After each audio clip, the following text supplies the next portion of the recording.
जय गुरु जी सात संगत जी। ओम नमः शिवाय शिव जी सदा सहाय। ओम नमः शिवाय गुरु जी सदा सहाय। सारी संगत परिवार को मेरा जय गुरु जी, शुक्राना गुरु जी। संगत जी, आज मैं आप सभी के बीच गुरु जी का एक प्यारा सा सत्संग जिसे सुनने के बाद आप सभी को बहुत अच्छा लगेगा।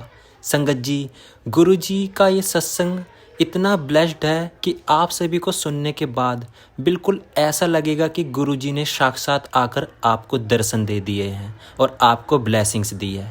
संगत जी, गुरु जी की महिमा, गुरु जी के चमत्कार, कैसे गुरु जी अपनी सारे संगत जी के कष्टों को हर देते हैं, सारी चीज़ें इस सत्संग में बताई गई हैं। आंटी जी ने सत्संग रिकॉर्ड करके हमारे पास भेज दिया है। संगत जी, सत्संग को शुरू करने से पहले आप सभी से बस मैं एक रिक्वेस्ट हमेशा की तरह फिर से करूंगा कि जैसे आंटी जी ने सत्संग अपना रिकॉर्ड करके हमारे पास भेजा है, ठीक ऐसे ही अपना सत्संग आप सभी संगत जी भी ज़रूर शेयर करें।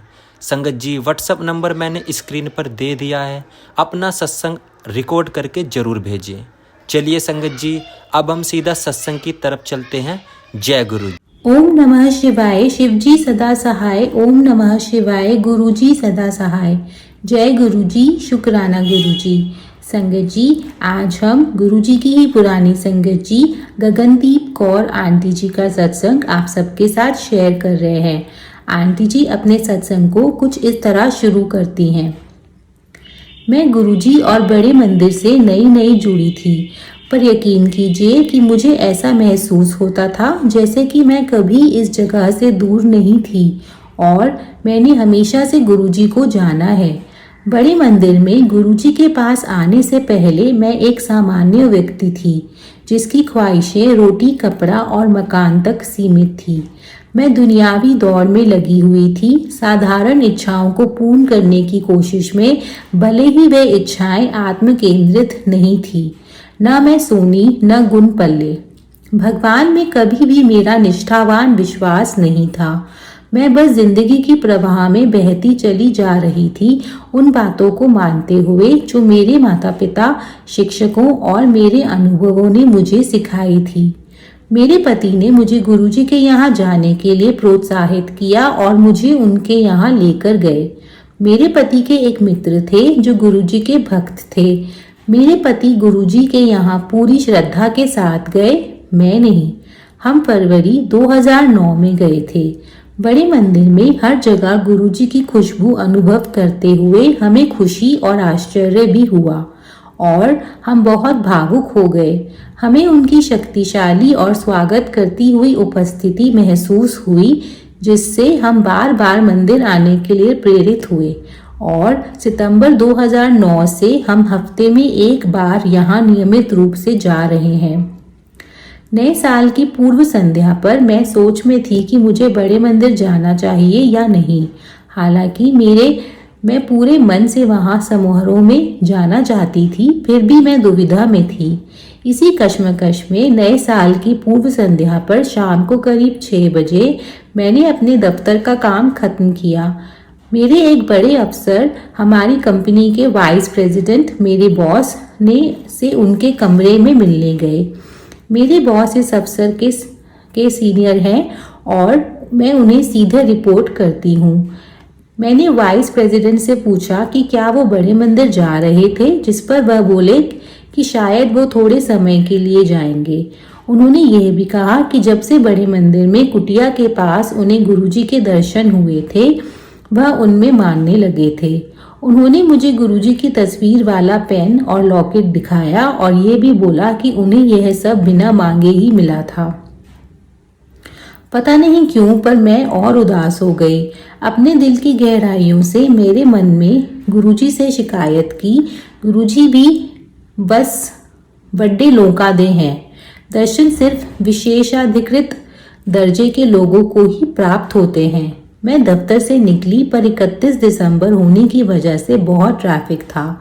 मैं 7:30 बजे घर पहुंची और अपने रोज के समय से 1 घंटा देर से। मेरे परिवार ने मुझे गुरुजी के समारोह में जाने के लिए राजी किया और मेरे पति ने कहा कि मुझे श्रद्धा रखनी चाहिए और व्यर्थ ही कुछ सोचना नहीं चाहिए। हम बड़े मंदिर के लिए निकले। रात को करीब 9:30 बजे हमने दर्शन किए और करीब 10 बजे हम हॉल के अंदर थे। फिर हम बाहर समारोह देखने गए। मैं संगत हॉल में दाईं ओर आंखें बंद करके बैठी हुई थी। उस रात मुझे ऐसा लग रहा था जैसे मैं किसी और ही दुनिया में पहुंच गई थी। एक बिल्कुल मंत्रमुग्ध और सम्मोहित कर देने वाला एहसास था। मैं अपने आप को भूल गई। मुझे अपने आसपास किसी भी चीज़ का एहसास नहीं रहा। मैंने सांस लेना बंद कर दिया और मैं बस देख पा रही थी। जब मैंने गुरुजी की यथार्थ आकार की तस्वीर की ओर देखा तो मुझे ऐसा लगा जैसे वो मुझे देखकर मुस्कुरा रहे थे। धीरे धीरे उनकी मुस्कान मुझ में भरने लगी। होठ साथ साथ होने लगे। उनका चेहरा प्रेम, कृपा और आशीर्वाद से भरा हुआ था।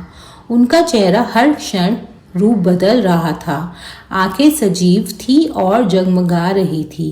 कान उग्र थे, दांत सफेद, यथार्थ और हिलते हुए थे। मैं उन्हें सुन नहीं पा रही थी पर पूरी कोशिश कर रही थी कि उनके होंठ पढ़ सकूं। गुरुजी बिल्कुल स्पष्ट नजर आ रहे थे, अपना वास्तविक रूप दर्शाते हुए, जीवित, मुझे अपने दिव्य दर्शन देते हुए। मेरा छोटा सा दिमाग बस यही समझ पा रहा था। मेरी आंखें गुरुजी महाराज दिव्य मालिक पर टिकी हुई थी। मैंने आसपास संगत पर नजर डाली तो सब कुछ सामान्य ही लग रहा था। मैंने वापस गुरुजी पर नजर डाली तो सब कुछ दिव्य लग रहा था। मैंने आंखें मली, अपने बैठने की जगह और मुद्रा बदली और हॉल में पीछे और फिर आगे जाकर बैठी। पर गुरुजी ने उस दिन मुझे चुना था और वह बस मेरे लिए थे। मैंने अपने परिवार की ओर देखा तो वह बाहर चलने के लिए मुझसे निवेदन करने लगे। मैंने उनको बाहर जाने के लिए कहा क्योंकि मैं गुरुजी से जुदा नहीं होना चाहती थी। कहीं ऐसा न हो कि गुरुजी के समुद्रगामी अस्तित्व और चेहरे से प्रकट होता हुआ अमिश्रित प्रेम और दिव्य सम्मोहन टूट जाए। उस रोज रात को 1 बजे तक, जब तक मंदिर खुला था और मैं वहीं थी, मुझे गुरुजी के दर्शन होते रहे। मैं यह बताने या लिखने में हिचकिचा रही थी, पर मैं यह इसलिए लिख रही हूँ क्योंकि मैंने यह गुरुजी से समझा कि उनकी सारी संगत उनके लिए समान है। मैंने मन में उनसे जो शिकायत की वो उन्होंने सुन ली। उन्होंने मेरे मुक्तापूर्ण और व्यर्थ ख्याल दूर किए। उन्होंने मेरी सोच बदली और अपने वास्तविक रूप से मेरा परिचय करवाया। मैंने शुरू से गुरुजी से उनके दर्शन ही मांगे थे और नए साल के तोहफे के रूप में मुझे उनके दर्शन प्राप्त हुए। तब से मेरे मन की अभिलाषा और मौन निवेदन यही है कि गुरुजी सदैव मुझे अपने दिव्य दर्शन प्रदान करते रहें। अभी हाल ही में 6 मार्च 2010 को हमारे साथ एक और अद्भुत अनुभव हुआ। जब हम उस शनिवार बड़े मंदिर गए तो हम गुरुजी के लिए 2 सुंदर गुलाब के फूल लेकर गए। मुझे नहीं पता उन्होंने 2 फूल ही क्यों लिए, क्योंकि खरीदने से पहले मैंने सोचा था कि टोकरी भर के फूल लेकर जाऊंगी और उनकी गद्दी के पास रखूंगी। पर वो 2 गुलाब के फूल हमने उनकी समाधि के पास रखने का निश्चय किया। वह हमने ज्योत के करीब रख दिए क्योंकि हम उन्हें जमीन पर नहीं रखना चाहते थे। जब हमने वो फूल रखे तो एक भक्त ने हमें थोड़ी कठोरता से कहा कि वह गलत जगह थी और हमें फूल जमीन पर ही रखने चाहिए। मैंने उसी समय वो फूल उठाकर समाधि से थोड़ा दूर जमीन पर रख दिए। उन भक्त ने फिर थोड़ी कठोरता से हमें वो फूल समाधि के आसपास उस ऊंचे स्थल पर रखने को कहा। ऐसा करते हुए अनजाने में मैं स्तंभ के नीचे की चौकी को पार कर गई। इस पर वो भक्त नाराज हुए और बोले कि समाधि एक पवित्र स्थान है और उसे हाथ लगाने की अनुमति नहीं थी। मैंने माफ़ी मांगी और माथा टेककर वहाँ से हम निकल गए। मैं और मेरी बेटी बहुत समय तक परेशान रहे और काफ़ी समय तक मैं इस घटना के बारे में सोचती रही। मैं यही सोच रही थी कि हमें इस बात से अवगत कराकर और निर्देश देकर वो भक्त तो अपना कर्तव्य कर रहे थे, पर अपने मन में किसी कोने में मैं इस बात का विरोध और शिकायत कर रही थी। आगामी बुधवार यानी 10 फरवरी को मुझे गुरुजी की स्पष्ट परिकल्पना नजर आई। मुझे बड़े मंदिर में गुरु नानक देव जी, साईं बाबा, शिव जी और शेरा वाली माता ऐसे नजर आए जैसे कोई स्लाइड शो चल रहा हो, और फिर वो सब हमारे गुरुजी महाराज में समा गए, जो रेत में से प्रभावशाली और शानदार ढंग से उठे। यह परिकल्पना मुश्किल से क्षण भर के लिए रही। इसके एकदम बाद मैंने मंदिर के आसपास एक खुला मैदान देखा।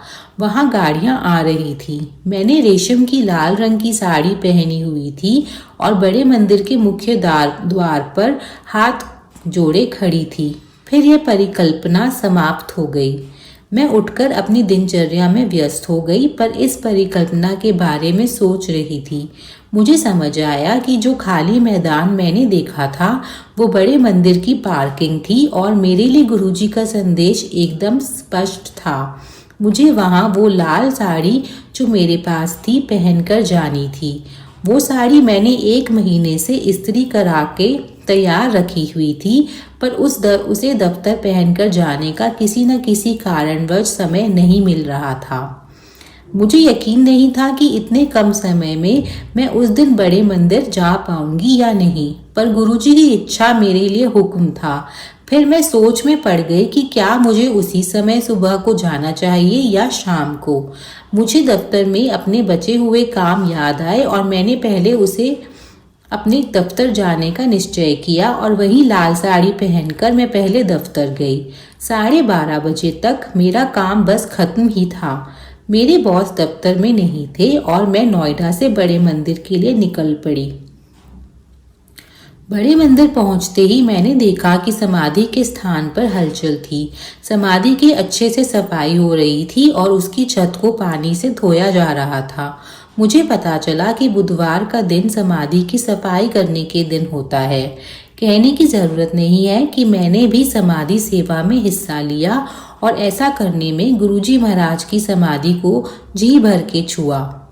मुझे एहसास हुआ कि मेरे दिव्य गुरुजी, तीनों लोकों के सर्वज्ञानी मालिक, सबको नजराना देने वाले सबसे बड़े दाता ने मुझे उनकी समाधि छूने का सबसे पावन नजराना दिया। मुझे उनके मंदिर के खुले और बिना किसी रोक टोक के दर्शन मिले। मेन हॉल में उनकी तस्वीर के, शिव मूर्ति के, उनके कमरे के, उनकी कुटिया के और बाकी सब स्थानों के भी, जो भी मैं अपनी आंखों से देखकर अपने हृदय से सदा के लिए समा सकी। 2 घंटे तक मैं सब कुछ छूती रही, उसका आनंद उठाती रही और परमानंद के में मग्न होकर अपने दफ्तर और फिर घर वापस गई। बाद में मुझे पता चला कि महाशिवरात्रि के समारोह के उपलक्ष्य में उस दिन यह खास सेवा थी। अगर गुरुजी महाराज मेरा मार्गदर्शन नहीं करते तो मुझे कभी नहीं पता चलता कि बुधवार के दिन समाधि सेवा होती है। मैं कभी वहां नहीं जाती और मुझे ऐसे बहुमूल्य अनुभव प्राप्त नहीं होते। इससे मुझे ये भी पता चला कि गुरुजी सब जानते हैं। बड़ी चिंताएं हो या छोटी, हमारी भोली भाली शिकायतें, सब कुछ उन तक अछूती पहुंचती हैं। गुरुजी हमारा हृदय और अंतरात्मा छू लेते हैं। हृदय से निकला हुआ एक निर्मल और भोला भाला ख्याल ही काफी होता है उन्हें छू लेने के लिए। वे हमें अंदरूनी तौर पर तृप्त कर देते हैं और हमें ठीक कर देते हैं और हमारी अंतरात्मा उनकी ही प्रतिबिंब बन जाती है। 5 ही महीने में मैं गुरुजी की पूरी तरह से दीवानी हो गई हूँ। पर मेरे साथ जब ये घटना घटी तब तक मैंने अपने ससुराल वालों को गुरुजी के बारे में नहीं बताया था। हालांकि मेरे ससुराल वाले हमारे घर के पास ही रहते हैं। दफ्तर में व्यस्त होने की वजह से मैं उनसे अक्सर नहीं मिल पाती हूँ। महीने में एक बार मैं उनके यहाँ जाती हूँ और बाकी समय हमारी फ़ोन पर बात होती है। मेरे ससुराल में परिवार में 4 सदस्य हैं। मेरे जेठ, देवर, भाभी और सास। मेरा मायका और ससुराल संशोधित पर बहुत श्रद्धालु सिख है। हमने उनसे अभी तक गुरुजी के बारे में बात नहीं की थी और हमें सही समय का इंतज़ार था। मेरे जेठ ने शादी नहीं की है और अमेरिका से आने के बाद वो एक निवृत्त और निष्क्रिय जीवन व्यतीत कर रहे हैं। उन्हें कई बीमारियां हैं। वो डायबिटीज़ के मरीज़ हैं। उनकी आंखों की दृष्टि सीमित है क्योंकि 4 बार उनकी आंखों का लेज़र ऑपरेशन हो चुका है। दाईं टांग बुरी हालत में होने की वजह से वह ठीक से चल नहीं पाते हैं। मेरे जेठ का कमरा घर की सीढ़ियों के बगल में है और वेस्टर्न स्टाइल बाथरूम के पास है। अक्सर वो रात को शौचालय का इस्तेमाल करने के लिए उठते हैं। यह सब मैं पृष्ठभूमि के तौर पर हालात का वर्णन करने के लिए बता रही हूँ। 19 मार्च 2010 को मुझे गुरुजी की परिकल्पना दिखी। गुरुजी ने एक अत्यंत शानदार पीले रंग का चोला पहना हुआ था और अपने अनोखे अंदाज में मेरे ससुराल के घर की सीढ़ियां चढ़कर ऊपर जा रहे थे। हमारे अलावा घर में और कोई नहीं था। ऐसी अनपेक्षित जगह पर गुरुजी को अचानक आए देखकर मैं खुश और हैरान हुई। चढ़ने के लिए अभी गुरुजी ने को 4 सीढ़ियां बाकी थी कि गुरुजी अंतर ध्यान हो गए। मैं उन्हें ढूंढने के लिए दौड़ी, पर जितना अचानक गुरुजी आए थे वैसे ही अंतर ध्यान भी हो गए। मैंने उन्हें बहुत ढूंढा पर वह नहीं दिखे। मैंने सीढ़ियों से नीचे देखा तो सीढ़ियों के तले पर मुझे एक कमरा नजर आया जिस पर भारी पर्दा लगा हुआ था। मैं चकित थी। फिर सारा दृश्य बदल गया। अब मेरा घर था। गुरुजी काले चोले में मेरे सामने थे और मुस्कुरा रहे थे। मुझे उनके ऐसे 3 स्नैपशॉट दर्शन हुए और फिर उनकी परिकल्पना गायब होती गई। मैंने अपने परिवार को यह सब बताया पर किसी को भी इस सपने का मतलब समझ नहीं आया। 6 दिन बाद मैं सुबह 3 बजे उठ गई और मुझे दोबारा नींद आ रही थी। आदत अनुसार मैं 4 बजे बिस्तर से उठी। मैंने स्नान किया और अपनी दिनचर्या के लिए तैयार हो गई। मैंने गुरुजी महाराज और गुरु नानक देव जी के आगे दिया जलाया और पूजा की। उस दिन मेरा मिजाज बहुत अजीब था। अपने गुरुओं के आगे मैं बहुत भीख मांग रही थी। मैंने प्रार्थना की, गुरुजी आप तो सर्वगुण संपन्न सर्वशक्तिमान हैं, मन की सब बातें जानते हैं। मैं भी इंसान हूँ और आपकी हर रोज पूजा करती हूँ। जब आप मेरे मन में बैठे हैं तो सब जानते होंगे। आप में शक्ति है तो मेरे मन की हर इच्छा आज पूरी कीजिए। इससे पहले मैंने कभी प्रार्थना में कोई मांग नहीं की थी। मैं अशांत थी। मैंने क्यों उनसे यह मांगा और क्या मैंने इन शब्दों का प्रयोग क्यों किया? मैं अपने आप को ही नहीं समझ पा रही थी। पर अब जो भी हो, ये शब्द तो मेरे मुंह से निकल चुके थे। माथा टेककर अभी मैंने एक कदम ही पीछे लिया कि मेरा मोबाइल बजा। बिना कुछ सोचे मैंने फोन उठाया। मेरी बड़ी भाभी फोन पर थी और बोली कि मेरे जेठ 14 तीव्र ढलान वाली सीढ़ियों से गिर गए थे। सीढ़ियों पर लगी हुई लोहे की ग्रिल को वह पकड़ नहीं पाए थे। सीढ़ियों के तले पर वह उन्हें सदमे की हालत में मिले थे।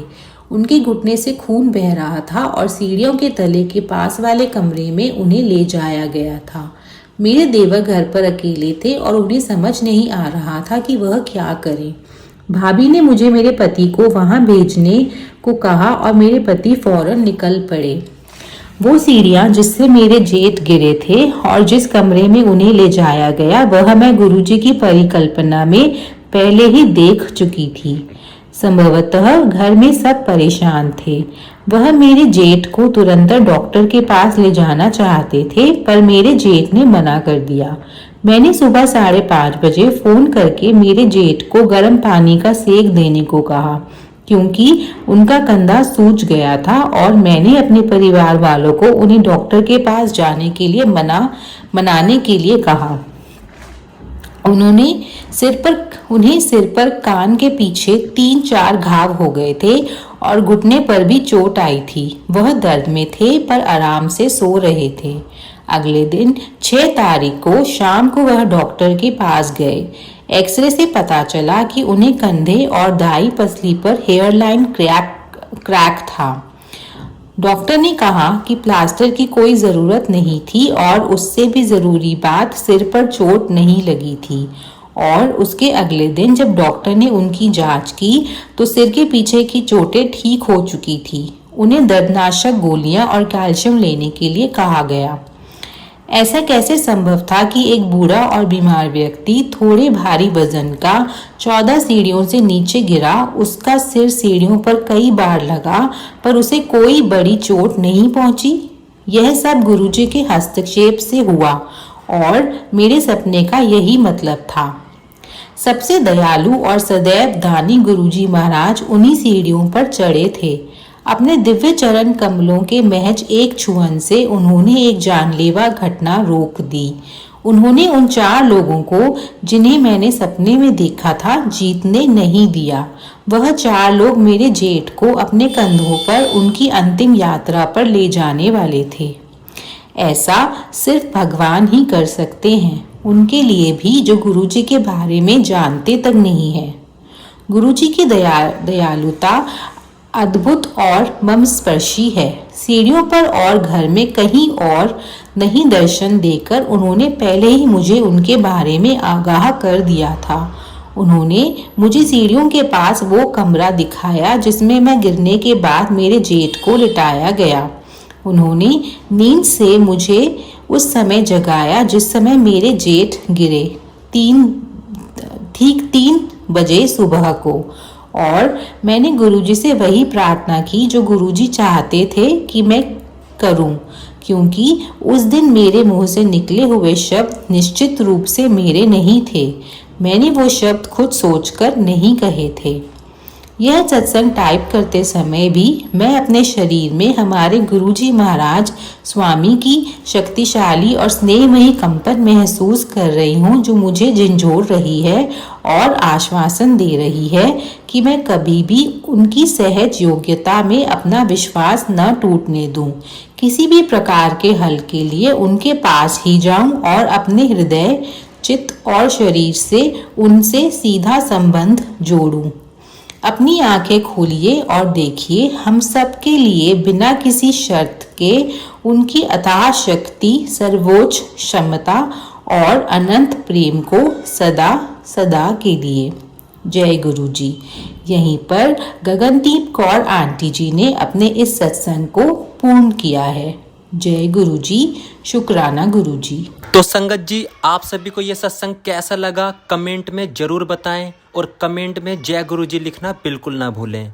संगत जी, अगर ये सत्संग आप सभी को पसंद आया हो तो लाइक करें और इस सत्संग को सारी संगत जी तक जरूर पहुंचाएं, ताकि गुरु जी की ये ब्लेसिंग सारी संगत जी के पास पहुंच सके।